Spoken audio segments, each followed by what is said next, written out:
Stephen Miller, and not just him, other people have kind of floated doing insane things. Pete Hegseth is talking about firing senior military officials, so that's a big one. But I think the Stephen Miller talking about suspending habeas corpus might be a good place to start if we wanted to just jump right into kind of how things have been going. So if we want, we can look at the habeas corpus overview and so why it is so important. By the way, if you can see in the top right corner, I have to attend copyright school. Super great. So I'll get on that right about never. But the big thing with habeas corpus, we have the overview here from the Cornell Law School, so it's not just me. Latin for that, quote, that you have the body, end quote. In the U.S. system, federal courts can use the writ of habeas corpus to determine if a state's detention of a prisoner is valid. A writ of habeas corpus is used to bring a prisoner or other detainee, e.g. institutionalized mental patient, before the court to determine if the person's imprisonment or detention is lawful. A habeas petition proceeds as a civil action against the state agent, usually a warden, who holds the defendant in custody. It can also be used to examine any extradition processes used, the amount of bail, and the jurisdiction of the court. See Knowles v. I'm always bad with these names. Merzance, 556 U.S. 111, 2009. See also Felker v. Turpin, 518 U.S. 1051, 1996. And McCleskey v. Zant, 499 U.S. 467, 1991. And this goes into the historical background of habeas corpus in the U.S. today. The sources of habeas corpus can be found in the Constitution, statutory law, and case law. The suspension clause of the Constitution, Article 1, Section 9, Clause 2, states, quote, the privileges of the writ of habeas corpus shall not be suspended unless when in cases of rebellion or invasion, the public safety may require it, end quote. Although the Constitution does not specifically create the right to habeas corpus relief, federal statutes provide federal courts with the authority to grant habeas relief to state prisoners. Only Congress has the power to suspend the writ of habeas corpus, either by its own affirmative actions or through an express delegation to the executive. The executive does not have the independent authority to suspend the writ. So, I feel like that's a good place to leave that. Give everybody an idea. Get where this is. Because this is what's being talked about. So now that we understand, oh goodness, you actually have to pay for WAPO? Fuck them anyway. Who cares? Axios. All right. So, if you aren't familiar with this douche nozzle, the big thing that I always try, oh, we got an unstable one. We got an ad on screen. We're just doing everything on the fly here. All right. That looks at least a little bit better. All right, Stephen Miller. If you're not familiar, these are the types of people. So, if you ever ask yourself, like, why does Hitler get the vilification that he does? And I'm not saying that Hitler doesn't deserve vilification, but, like, ask yourself, like, who came up with the plan to... Ooh, we can just call it what it is. Give it 1 second. Let me reload.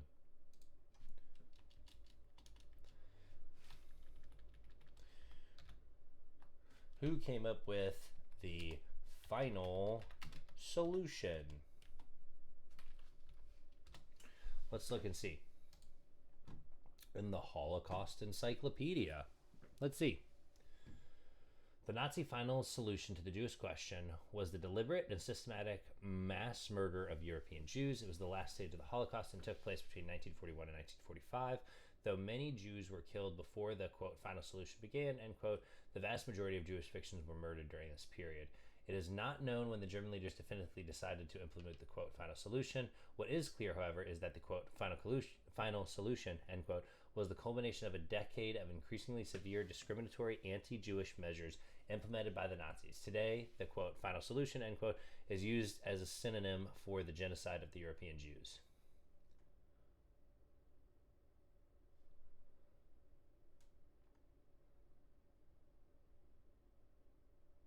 I feel like reading somewhere. Yeah, here it is.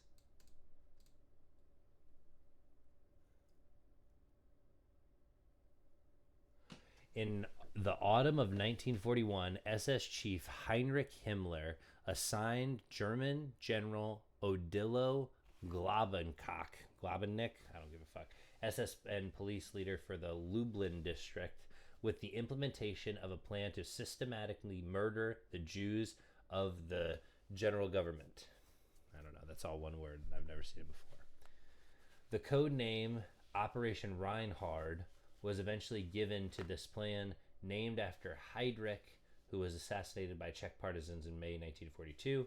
As a part of Operation Reinhard, Nazi leaders established 3 killing centers in Poland: Belzec, Sobibor, and Treblinka, with the sole purpose of the mass murder of Jews. So this is what I'm talking about, is who actually came up with the plan.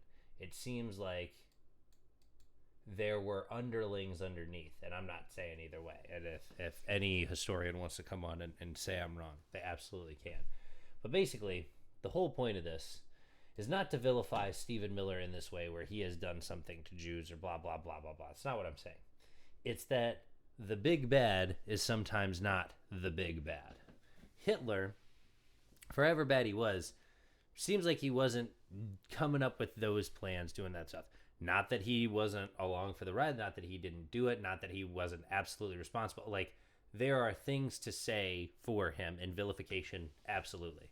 But there were other underlings underneath that also deserve vilification, and I don't want that to be missed in stuff like this. The Stephen Millers of the world are the devil on the shoulder of a powerful person like Trump, someone put in a powerful position. Obviously, I don't agree he's a very powerful man or anything like that. But when it comes down to the position he's in and the power afforded to him, he has unique influence over the entire world. And someone like Stephen Miller, especially with the stuff he's done in the past, but now looking at what he's doing currently, this talk of suspending the writ of habeas corpus, of your ability to challenge whether or not, like, be just read, whether or not it's lawful, your detention, not even the crime that you're doing, but just whether or not they have the right to do so. So the legal challenges that are afforded to you, like you saw, by the Constitution, by case law, why are these things, which the executive is expressly not allowed to suspend, why is it on the table for them to suspend? I think anybody who watches this channel can know that Trump v. United States opened the door for a lot of this stuff. The executive, and by extension, all of his officers, so people like Stephen Miller, have an assumed immunity for all the actions taken while under the purview of while under the umbrella, I should say, because it's much wider than that, of the executive. And anybody who kind of doesn't, so no one's really challenged the presidential immunity. We didn't really get a challenge to it because the Jack Smith report ran out of time. Like, there wasn't a nothing burger. It wasn't, oh, we didn't find anything. No, there was still a ton of evidence, and we went through the Jack Smith report, and there's still a ton there. But for people who want to ignore it, oh yeah, nothing happened. No, they just simply ran out of time with the Jack Smith report. So we haven't really tested what it means for a president to have immunity. But furthermore, we haven't tested the extension of that immunity power beyond the executive. Because the argument that I would make if I were the president, and I think they will make if they're put in a similar position, is, okay, you gave the executive, John Roberts of the Supreme Court and all his cronies, you gave the executive this assumed immunity, this kind of sweeping 3 buckets of immunity. You invented this out of thin air, and we have it now. how are we supposed to use it if every time the president gives an order, you can just hold that person that the president gave the order in criminal contempt or criminal contempt? You can hold them liable in some way. How would that same immunity argument that you gave to the president, that you want the president to act with vigor, that's the whole thing. They don't want the president to be scared. They want the president to act in a way that is going to lead to bold and decisive action.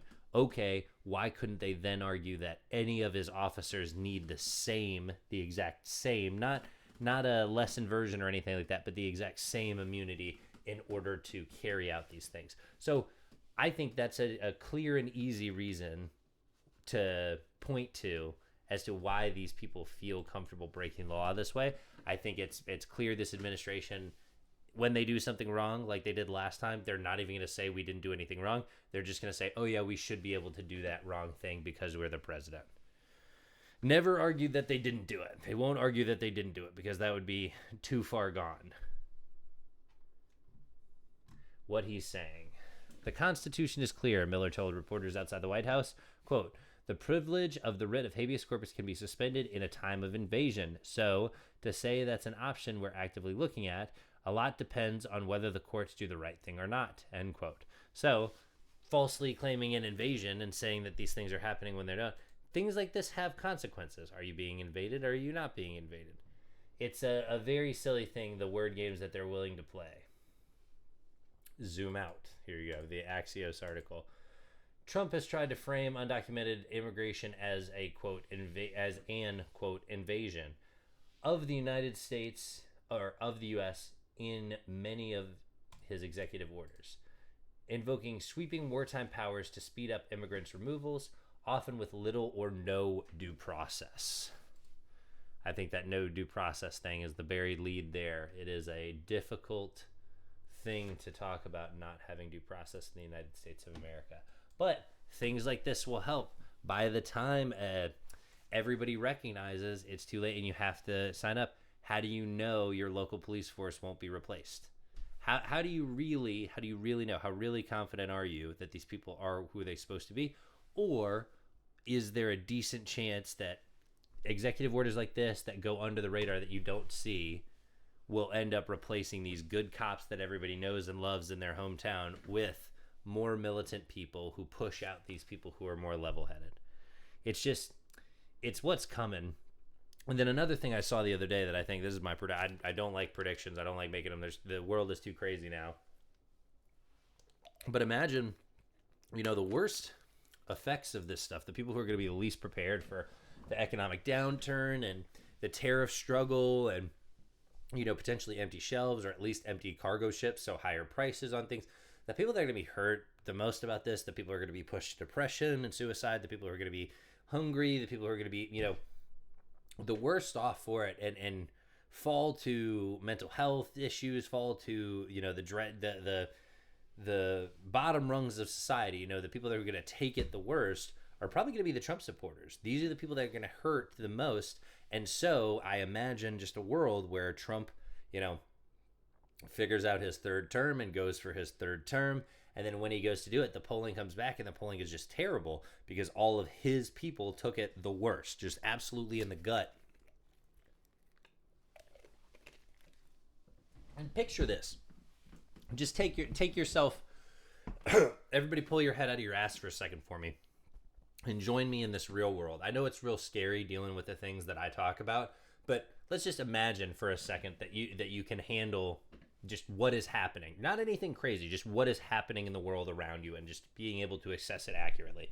So my big thing with that is, imagine Trump gets the numbers back. He's running for his third term and it's extremely unpopular. Unpopular to the point where it's like almost unbelievable. So these are the people that took the most economic hardship. He promised these things he didn't deliver on. There's very good reasons why they wouldn't vote for him. Do you think that'll matter? Or do you think that'll feed into the narrative that he sells to? There will be some diehards. There will be some people. They'll always be able to get people to show up to the rallies. They give them a free hat, whatever, all that good stuff. But ask yourself this. Do you think that's going to lead to some rational thought from the Trump regime when they see their numbers fall off? Do you think just convincing voters to go away from Trump, do you think that's enough? Convincing them that they were tricked, that Trump duped them, do you think that's enough? Do you think getting an overwhelming vote, 60-70% of the vote, a huge, think Reagan Mondale levels of like upset, do you think that would be enough? Or do you think that's going to further feed into the rigged narrative? He has yet to accept an election loss, ever. Still doesn't accept 2020. He tried to steal it, but still doesn't accept 2020. Still doesn't accept the one that happened 4 years ago. So how would we expect anything different on this new one? And for anybody else who's watching or keeping count, it's going to look more believable to the diehard maggots, to the diehard, like, true believers of Trump. Oh, yeah, all my friends still believe in Trump.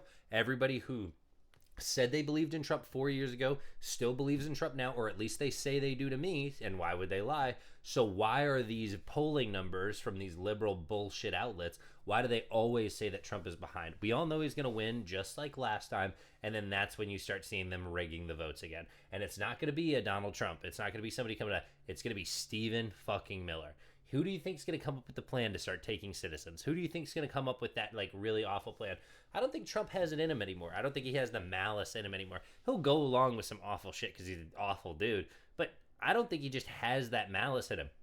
But he's surrounded himself with some absolutely awful actors that could do so much damage if they are just let loose like the animals that they are upon us. Stephen Miller and many others, like the purging of the military elite, or higher ups, I should say, those moves have been devastating to hear about.